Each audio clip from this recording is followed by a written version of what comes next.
mengunjungi puskesmas silakan di loket pendaftaran. ataupun pasien yang sedang berobat ke ruang pelayanan yang ada di puskesmas Gayo. Di sini kami ada kegiatan yang namanya pos AYU atau podcast sehat puskesmas Gayo, dan ini merupakan kegiatan penyuluhan dalam gedung dengan sasaran Bapak Ibu yang sedang menunggu antrian dari ruang pelayanan. Nah, di setiap bulannya kita pasti ada tema yang berbeda. Silakan di loket pendaftaran. Nah, pada pagi hari ini tema kita yaitu bagaimana cara menjaga kesehatan gigi dan mulut saat berpuasa. Nah, pada pagi hari ini kegiatan ini akan ditemani oleh narasumber yaitu Bu Dr. Gigi Dea yang merupakan dokter gigi yang bertugas di Puskesmas Gayo untuk kenalan dulu. Terima kasih Mbak Ida. Assalamualaikum warahmatullahi wabarakatuh. Selamat pagi Bapak Ibu sekalian, mohon maaf mengganggu waktunya. Sembari menunggu nanti bisa mendengarkan informasi dari saya sama Mbak Ida. Sebelumnya perkenalkan dulu, saya Dea. Saya selaku dokter gigi di Puskesmas Gayo. Barangkali Bapak Ibu ada yang pernah periksa di gigi, mungkin sudah pernah bertemu. Alhamdulillah hari ini saya berkesempatan duet sama Mbak Ica di acara Pos AYU, dan hari ini membahas tentang kesehatan gigi dan mulut saat berpuasa. Kebetulan sekarang kan momennya bulan Ramadan, kita berpuasa 1 bulan penuh. Itu Mbak Ica. Terima kasih dokter. Nah, jadi kita sudah hampir berada di pertengahan bulan Ramadan. Nah, biasa apa sih yang terjadi dengan kondisi gigi dan mulut kita pada saat berpuasa? Apakah berbeda dengan hari-hari kalau saat kita tidak berpuasa? Ya, jadi biasanya saat berpuasa ada beberapa keluhan ketika kita berpuasa yang pada kondisi rongga mulut kita. Yang pertama itu bau mulut, yang kedua itu mulut terasa kering dan bibir juga terasa kering. Kemudian yang ketiga, banyak juga yang mengalami sakit gigi ketika berpuasa. Itu apa langsung dijelaskan? Iya, boleh dijelaskan satu-satu. Jadi pasti panjenengan semua merasakan mulut kita itu kering, bibir kering kan pasti saat berpuasa. Itu kenapa? Karena saat berpuasa kondisi kita itu kekurangan cairan. Jadi ketika kekurangan cairan, otomatis air ludah pada mulut kita itu komposisinya berkurang. Sehingga itu yang menyebabkan mulut kita terasa kering. Kemudian yang kedua, bau mulut. Bau mulut ini kenapa sih? Banyak penyebabnya. Yang pertama karena mulut kering itu tadi. Mulut, bibir kering itu juga bisa menyebabkan bau mulut karena komposisi air ludah di rongga mulut kita juga ikut menurun. Yang kedua, karena mungkin ada sisa makanan yang masih terselip di antara sela-sela gigi, terus mungkin di rongga mulut kita juga ada yang berlubang, Mbak Ica, jadi apa namanya? Iya, numpuk di situ. Itu juga bisa bikin bau mulut. Kemudian apa namanya? Mungkin saat sahur itu makan makanan yang berbau tajam. Misalnya apa ya? Sate kambing misalnya ya. Terus apa lagi ya? Mungkin ada yang pete atau jengkol. Oh iya, pete, jengkol, enak tapi ya mulut. Terus bisa juga asam lambung yang meningkat karena kan nggak ada asupan makan masuk selama berpuasa, akhirnya yang punya asam lambung bisa aja naik. Akhirnya menyebabkan rongga mulut kita terasa tidak enak gitu. Terus apa lagi dari sakit gigi? Iya, sakit gigi. Sakit gigi. Biasanya mungkin banyak pasien yang sudah emang ada gigi berlubang dan lubangnya itu udah dalam, terus biasanya kan kalau buka puasa enaknya yang manis-manis ya. Iya, yang manis yang sekali. Iya, terus yang manis-manis, terus mungkin makan daging-daging gitu. Akhirnya lupa gosok gigi sebelum tidur. Akhirnya mengendap ke situ, dan itu yang menimbulkan terpidurnya sakit bisa aja. Terus mungkin nyelip di antara sela-sela gigi karena nggak dibersihkan, itu juga bisa bikin ada gusi. Nantinya bisa gusinya berdarah. Kemudian apa lagi tadi itu mulut juga. Kalau bibir pecah-pecah tuh, Bibir pecah-pecah ya masuk di yang mulut kering itu tadi. Jadi dibanyakin asupan cairannya, banyak minum air putih. ya tetap minum 8 gelas sehari meskipun Setelah berpuasa. ya. Iya, biasanya itu 2 gelas pada saat berbuka, 4 gelas pada saat malam, dari isya sampai kita mau tidur, dan nanti saat sahur ditambah lagi 2 gelas. Jadi hitungannya tetap 8 gelas per hari.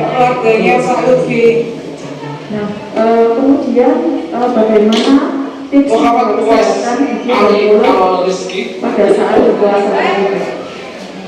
Jadi saya mau menjelaskan beberapa tips untuk menjaga kesehatan gigi dan mulut kita saat berpuasa. Yang pertama, tetap harus sikat gigi minimal 2 kali sehari. Kan biasanya kalau hari biasa itu setelah sarapan ya. Kalau ini kita setelah sahur, boleh setelah sahur pas atau saat mandi pagi. Tapi disarankan juga setelah sahur itu umur biar sisa makanannya itu keluar, nggak mengendap di yang gigi yang bolong atau di sela-sela gigi. Terus setelah pagi ya sahur, setelah sahur sama malam juga jangan lupa, itu yang penting. Malam sebelum tidur. Iya. Terus kalau mandi sore boleh nggak gosok gigi? Boleh. Pokoknya jangan melupakan 2 waktu penting itu tadi, pagi setelah sahur sama malam sebelum tidur. Gitu. Terus perbanyak makan serat. Makan serat itu buah-buahan yang berserat tinggi, bisa apel, pir, melon, buah naga. Gitu ya. Selain mencukupi kebutuhan vitamin juga kebutuhan serat. Seperti itu. Kemudian juga membersihkan lidah. Lidah juga jangan sampai terlewat untuk dibersihkan. Bisa memakai pengerok lidah. Itu ada yang harganya 6 ribuan tuh. Bisa beli mungkin di Alfamidi atau di Shopee ada tuh. Atau bisa pakai punggungnya sikat, kan ada yang kasar-kasar itu ya, punggungnya itu bisa dipakai untuk pengerok lidah. Soalnya lidah juga bisa apa ya, terjadi endapan sisa makanan sama ada jamur di lidah, itu juga bisa meningkatkan potensi bau mulut gitu. Terus yang ketiga apa ya, konsumsi air putih tadi seperti kata Mbak Ica minimal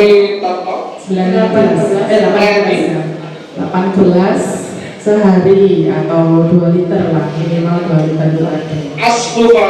Kemudian selanjutnya periksa, seharusnya sebelum Ramadan periksa ke dokter gigi. Barangkali ada yang bolong atau ada yang perlu dirawat, itu segera dirawat agar tidak mengganggu ibadah kita di bulan Ramadan. Biar yang bolong apa yang kondisi gigi yang mungkin bolong atau kurang terawat bisa diberikan tindakan dulu sehingga membantu ibadah puasa kita. Tangan busuk juga nggak terganggu, nggak sampai mokel kalau misalnya sakit gigi. Kalau nggak tertahankan enak puasanya. Iya, hutang untuk puasa. Ya, kemudian kalau untuk perawatan gigi sendiri pada saat bulan puasa ini, kira-kira yang diperbolehkan itu perawatan gigi yang seperti apa? Jadi banyak orang yang apa ya, masih berpendapat apa ya, berpendapat juga sih, banyak yang takut setelah puasa itu untuk periksa gigi, aku dibatal ini. Nah, ada fatwa MUI yang menjelaskan boleh diperbolehkan untuk perawatan gigi asal tidak berlebihan, dan jangan sampai menelan kayak air Timur, Nairis Suroida, obat-obatan dalam perawatan gigi itu jangan sampai tertelan. Terus sebaiknya yang berkaitan tentang estetik, misalnya behel, terus bleaching, kayak gitu setelah setelah berbuka. Itu yang untuk kecantikan ya, bukan Iya. karena indikasi medis. Terus kalau saran saya juga yang untuk cabut gigi dewasa lebih baik di luar jam puasa. Soalnya takutnya apa? Kan kalau kebanyakan cabut gigi setelah biusnya habis sakit, daripada nanti kesakitan atau bagaimana, terus akhirnya dibutuhkan minum obat. Mengganggu puasanya. Ya, itu ya materi yang bisa kita bahas pada hari ini. Poin-poinnya barangkali dari Bapak Ibu ada yang mau bertanya. Monggo Pak, Bu, barangkali ada yang mau tanya tentang gigi. Nah, karena memang ini seperti Celia lumayan gaji tengah berwangi. banyak yang mengira stereo, padahal menjaga kesehatan dan mulut itu juga sangat penting, apalagi untuk sehari-hari, apalagi pada saat puasa juga. Ya benar. Ini masih ada tambahan, ada yang ingin disampaikan. Mungkin itu saja sih. Kalau misalnya panjenengan semua ada keluhan gigi, monggo periksa ke dokter gigi, boleh ke sini atau ke dokter gigi aja. Itu saja. Gak ada yang tanya deh, Bapak Ibu. Iya, pastinya pasiennya tidak sembarangan untuk jadi Iya. ya nggak apa-apa. Kosong. Nanti kita juga akan bagikan rekaman video ini di YouTube Puskesmas, dan kalian yang ada yang ketinggalan atau mau lihat, monggo bisa disimak di YouTube Puskesmas Gayo. Baik, kalau tidak ada pertanyaan dari Bapak Ibu, tadi Ibu Dr. Gesa sudah menyampaikan barangkali ada keluhan atau mau konsultasi gigi bisa ke poligigi, atau jika ingin di luar jam puasa bisa ke dokter gigi praktek mandiri. Seperti itu. Baik, kalau tidak ada pertanyaan kami akhiri. Adika Arsila gaji tengah berwangi. Terima kasih atas perhatian dari Bapak Ibu semua. Kami akhiri. Wassalamualaikum warahmatullahi wabarakatuh.